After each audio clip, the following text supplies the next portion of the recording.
शाळेत जाणाऱ्या 14 वर्षीय अल्पवयीन मुलगी आणि तिच्या मैत्रिणीला बळजबरीने दुचाकीवर बसवून छेडछाड केल्याची आणि जीवे मारण्याची धमकी दिल्याची धक्कादायक घटना सोनई पोलीस ठाण्याच्या हद्दीत उघडकीस आली आहे। या प्रकरणी सोनई पोलीस ठाण्यात 2 जणांविरोधात विविध कलमान्वये गुन्हा दाखल करण्यात आला आहे।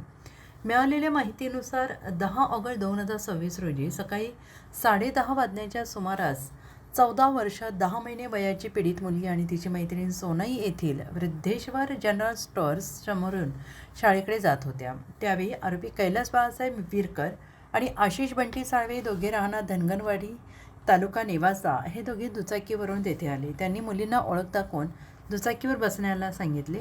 मुलींनी शाळेत जायचे असल्याचं सांगून नकार दिला असता आरोपींनी त्यांना बळजबरीने दुचाकीवर बसवले। त्यानंतर आरोपीने त्यांना मांजरसुबा तालुका नगर येथील गोरक्षनाथ गडाच्या पायथ्याशी असलेल्या झाडांखाली घेऊन गेले। तेथे आरोपी आशिष साळवे यांनी पीडित मुलीचा हात धरून तिचे कपडे ओढून विनयभंग केला, तर कैलास विरकर यांनी पीडितेच्या मैत्रिणीचा हात धरून गैरवर्तन केले आणि झालेला प्रकार घरी सांगितल्यास तुमच्यावर गुन्हे दाखल करू अशी धमकी देऊन आरोपी निघून गेले।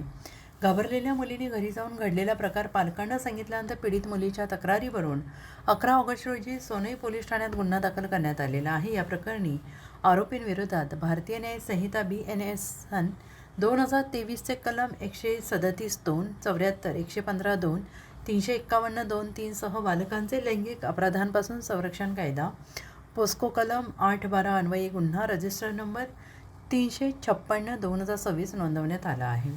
सदर घटनेचा पुढील तपास सोनई पोलीस स्टेशनचे सहाय्यक पोलीस निरीक्षक मोरे यांच्या मार्गदर्शनाखाली पोलीस उपनिरीक्षक जाधव हे करत आहेत। उत्तर महाराष्ट्र न्यूज नेटवर्कसाठी सनी जगताप।